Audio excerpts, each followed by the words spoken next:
To understand the autonomic nervous system, it's best to compare it with something that we already know, and that would be the somatic nervous system. So up at the top here we have a traditional diagram of the somatic nervous system, where what we see is a neuron with its cell body within the gray matter, that somatic motor neuron, extending all the way to the effector organ in one clean shot, as opposed to now within the autonomic nervous system we have a cell body in the gray matter, and then that neuron extends out to somewhere in between the central nervous system and the effector organ, and we hit a ganglion, an area where we will find cell bodies. These are going to be the postganglionic neuron cell bodies, and they will be within autonomic ganglia. So the autonomic nervous system has an autonomic ganglia involved, so we have one neuron leading up to the autonomic ganglia, and then the other neuron leading from there to the effector organ. So we get two neurons in series. The two neurons in series then take on a name. So we have the ones before the autonomic ganglia, those are referred to as the preganglionic neurons, and then the ones extending from the autonomic ganglia to the effector organ, and that is the postganglionic neurons. So with the autonomic nervous system, now we have a system that is two neurons in series. So you have to go through one and then get to the second one. All right, let's continue with the comparison. So we have the somatic nervous system versus the autonomic nervous system. And if we look at them in terms of what they innervate, what are their target tissues, the somatic nervous system is going to work with skeletal muscle. The autonomic nervous system is going to work with involuntary muscles, so the cardiac muscle and smooth muscle, and then also with glands. So cardiac muscle, smooth muscle, and glands in the autonomic nervous system compared to the skeletal muscle for the somatic nervous system. In terms of what those systems are doing and the regulation, we get the control of those skeletal muscles and their movements. With the autonomic nervous system, you're dealing with an unconscious regulation. That's not to say that you can't have a conscious influence, but mostly that it's all happening subconscious or below conscious level, or in an unconscious state. So that is, if you're looking at the heart, for instance, and can you make your heart go faster or slower? You could have a conscious influence on that. You could think about something that was depressing and slow down your heart, or something very exciting and speed up your heart. But overall, you can't regulate how fast your gut is moving or how fast your heart is beating. That is an unconscious regulation. The next area to look at is a response to stimulation. If you're working with the somatic nervous system, the skeletal muscles are going to contract. With the autonomic nervous system, I might have something stimulated or inhibited. That is, I could have the heart rate increase or I could have the heart rate decrease. I could have the intestines move faster or slower. So you can change in a positive or a negative direction with respect to the autonomic nervous system.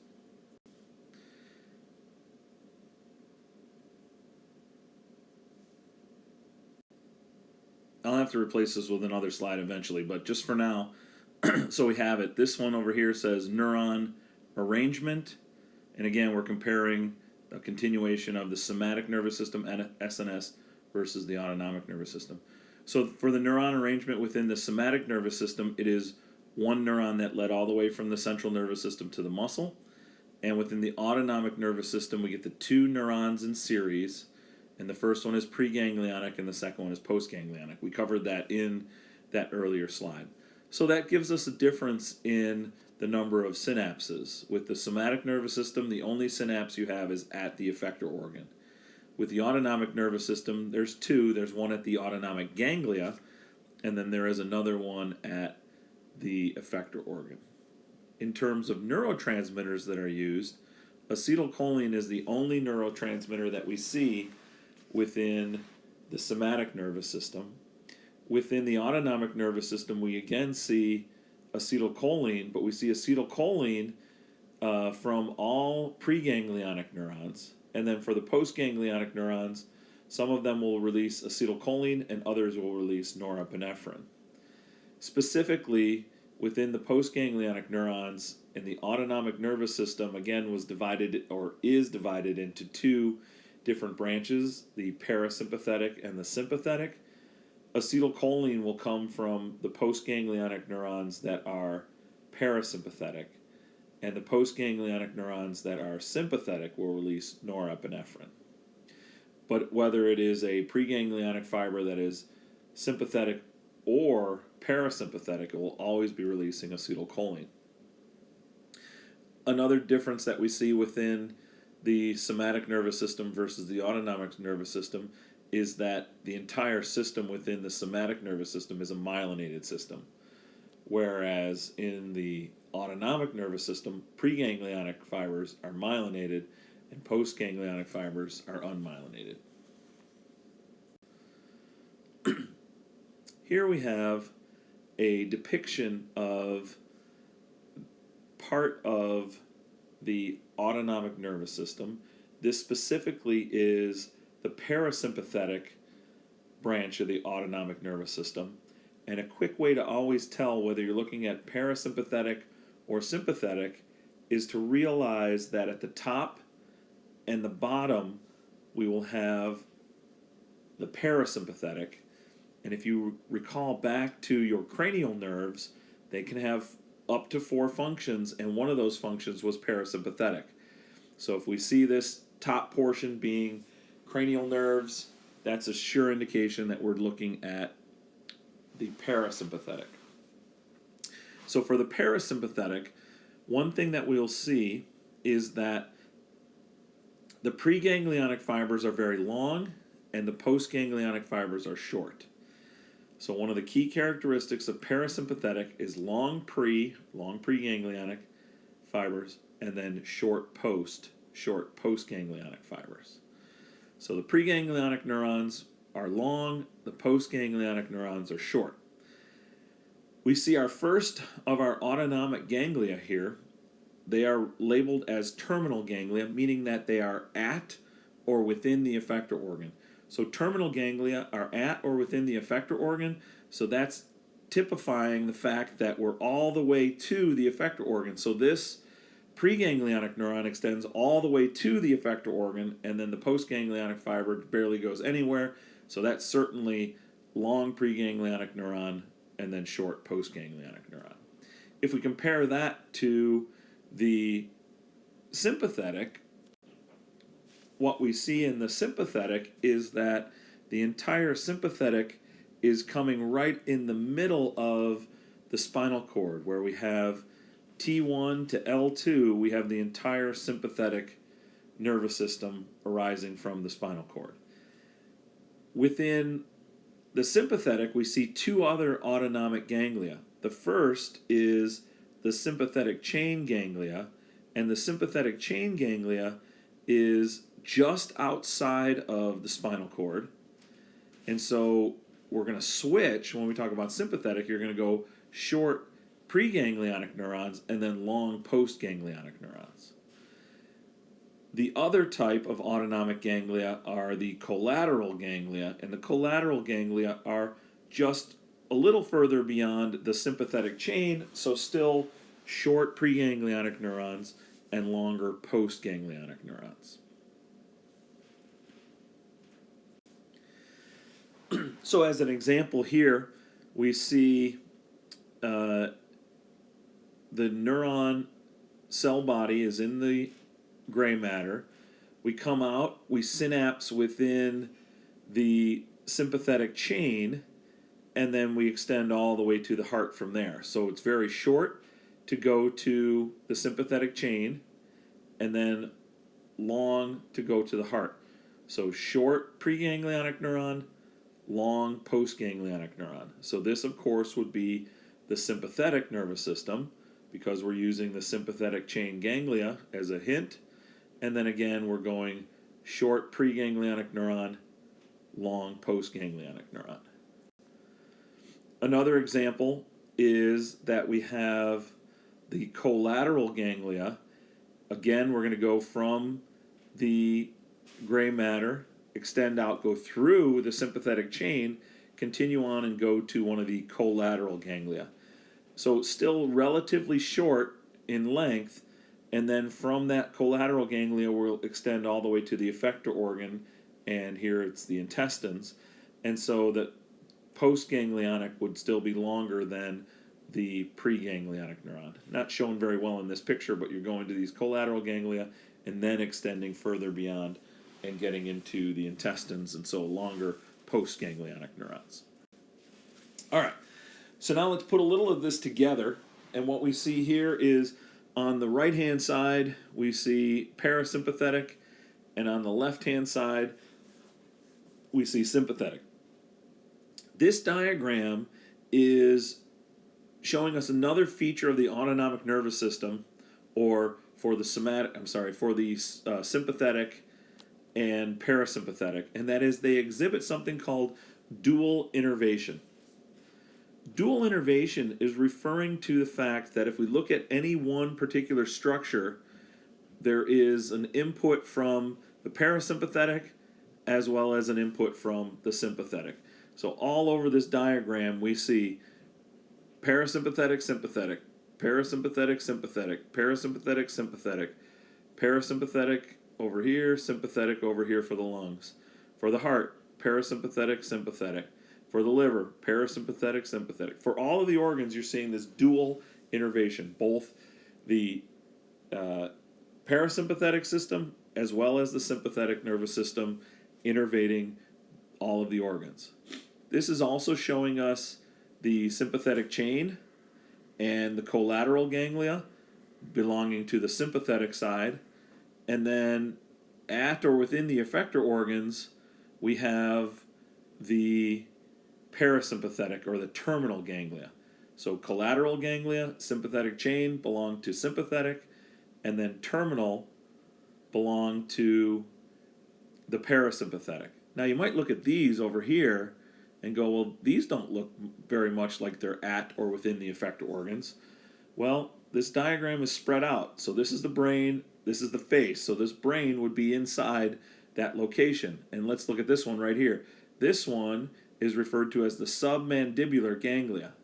So here's your preganglionic neuron, doesn't look very long, and then, oh my gosh, this postganglionic neuron looks very long. Well, if this was the submandibular ganglia, it would be located right below the mandible. So it would be very close to these salivary glands that it's working with. So you'd have from the brain, you'd be going down into the jaw. That would be the long preganglionic fiber, and then you're right there already for the postganglionic fibers. So the diagram doesn't show us very well that we're looking at long pre and short post, but it certainly is there. For the sympathetic, we should see the short pre, long post, and again for the parasympathetic, we should see the long pre and then short post at or within the effector organs. This slide should have parasympathetic over here and sympathetic over here. So for the sympathetic nervous system, we see one preganglionic neuron joining up with one or maybe two postganglionic neurons. So that system tends to be very 1-to-1, 1-to-2, very direct. So what ends up happening is when you send signals, they are sent very local. The other thing about the parasympathetic nervous system is that acetylcholine is going to last for less than a second. So the acetylcholine is going to bind, have its effect, and then it will be gone, and the experience is over. Whereas with the sympathetic, we have one preganglionic fiber, and it might initiate action potentials in up to 20 postganglionic fibers. So now you have the opportunity to spread things around the body much more, and so it's not local. It's more whole body. The other way that we see the sympathetic being more whole body is that norepinephrine is going to persist for minutes. So it is released, and then it's sitting there, and it can get taken up by the blood, and it can go anywhere in the body. So now you definitely have a whole body experience. So localized, parasympathetic, whole body, sympathetic. This slide is just sort of a little bit of a review and looking at what we've seen so far. For this whole middle section, let's get rid of that. Okay, now that that's gone, let's look at these two systems. So up at the top, we are looking at the sympathetic division, and at the bottom, we're looking at parasympathetic. So does this show us the differences that we have been made aware of? For sympathetic, we should have short pre, long post. For parasympathetic, we should have long pre, short post. If I look at the myelin covering here, and I look at the myelin covering here, yes, this one's longer. So long pre, short post, short pre, long post. I see that. We also see that, again, that thing that we, one of those examples was the myelination. So the myelination's on the preganglionic fiber and not on the post. Not on the pre, not on the post, so that's good. For target tissues, we see here it looks like smooth muscle. Here it looks like cardiac muscle. But for here, we should have smooth muscle, cardiac muscle, and glands. Smooth muscle, cardiac muscle, and glands. So that's not shown very well in this slide at all. But we do see that up here with the sympathetic, acetylcholine is released from the preganglionic fiber and norepinephrine released from the postganglionic fiber. So that's good. Down here, it's acetylcholine and then acetylcholine again. So the preganglionic neuron releases acetylcholine, the postganglionic neuron releases acetylcholine. So that's true. What other differences do we have? I think that about covers it. Yes, so that's good. All right, so this is a good summary to let us know whether or not we can talk about the sympathetic compared to the parasympathetic in a reasonable way. Now let's talk about the neurons in terms of what they release. So if you are releasing acetylcholine, you are a cholinergic neuron. If you release norepinephrine, you are an adrenergic neuron. So if we look at this, cholinergic neurons are everything that is a preganglionic neuron. So all preganglionic neurons, whether they are from the parasympathetic or whether they are from the sympathetic, all of those are releasing acetylcholine. So those are all the preganglionic neurons, and they are all cholinergic. Then, for the parasympathetic, the postganglionic neurons are also cholinergic. So, in other words, for the parasympathetic nervous system, the preganglionic neuron and the postganglionic neuron are cholinergic. The cholinergic neurons also include anything that is a preganglionic neuron at all. So we know that for the sympathetic nervous system, the preganglionic neuron is cholinergic, but the postganglionic neuron is releasing norepinephrine, so it must be adrenergic. So all sympathetic postganglionic neurons are adrenergic. So of the 4 different neurons, everything that's a preganglionic neuron, cholinergic. Parasympathetic postganglionic, cholinergic. And then the 4th one, adrenergic for the sympathetic postganglionic neurons. So just to run through a little example, let's look at an increase in blood pressure detected in the baroreceptors, the pressure receptors in the carotid arteries. So an increased blood pressure is detected there. That information would be brought into the central nervous system, and we would send out a signal. The cell body is within the central nervous system, and we extend all the way out to the effector organ.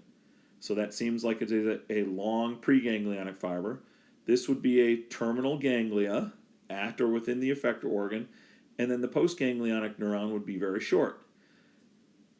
We should be releasing acetylcholine here, we should be releasing acetylcholine there, because very obviously we have a parasympathetic reaction. We're going to try to slow down, rest and digest, slow down the heart. We're also using the vagus nerve. The vagus nerve is one of your cranial nerves, so again, that's another indication that we should be looking at parasympathetic. So increase in blood pressure, to correct that, we want to slow down the heart rate, or slow down the force of contractility. So vagus nerve, cranial nerve, 10, bringing us all the way from the central nervous system to the effector organ, so long preganglionic fiber, terminal ganglia at or within the effector organ, and then a short postganglionic fiber releasing ACH, slowing down the heart.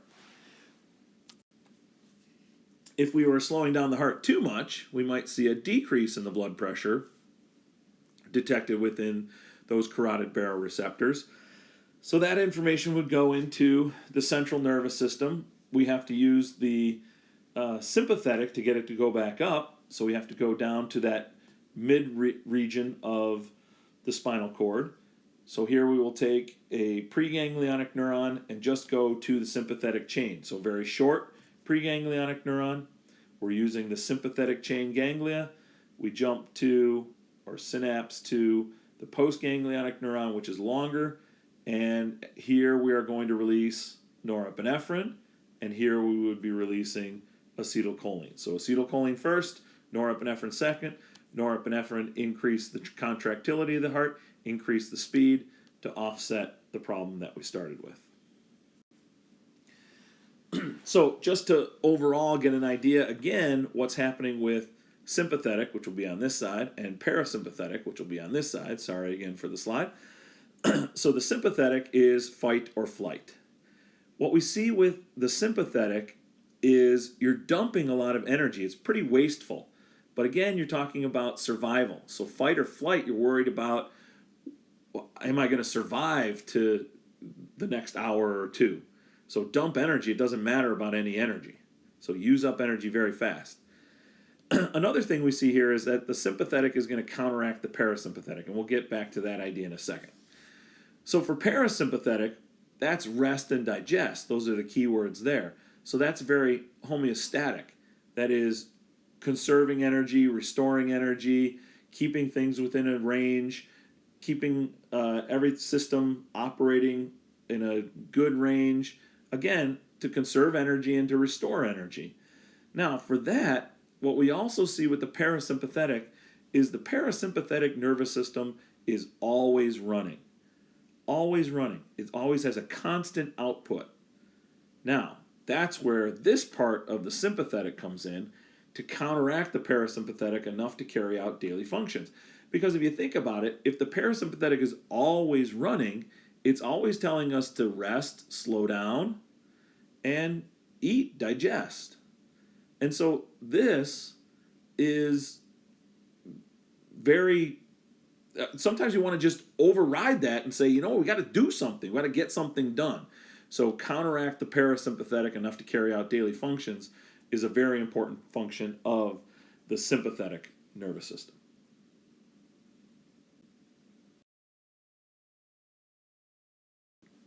All right, another little bit of a funky slide here, but this says the symptoms of a sympathetic reaction. What we would see is that the pupils would dilate, you'd get an increase in heart rate and the force of contraction. And then what happens with the blood vessels? Well, it depends on where they're going. The blood vessels to the skin and the viscera are going to constrict, so limit blood flow to the skin surface. So for a person like me, if somebody said, boy, he turned white as a ghost, yeah, the blood vessels are restricted or constricted. They will not let the blood flow go to my face or my extremities, and I would get much more pale. Vessels to the skeletal muscle, to the heart, the brains, and the lungs, those are all going to dilate. You want to increase perfusion there so you can get the vital nutrients and oxygen to those hardworking or potentially hardworking muscles in the future. The bronchioles are going to dilate, blood sugar would rise, the adrenal gland is going to increase the amount of norepinephrine and make it a much more whole body response and prolong the effect. And for the GI tract and the digestive secretions, they might stop. And that is because we're not interested in that next meal. We're focusing towards survival. If you want to look at what it looks like to do the symptoms of a not sympathetic, but you want to go parasympathetic, again, remember that these systems offset each other, and you would just take all of these and switch them and put them in the opposite direction.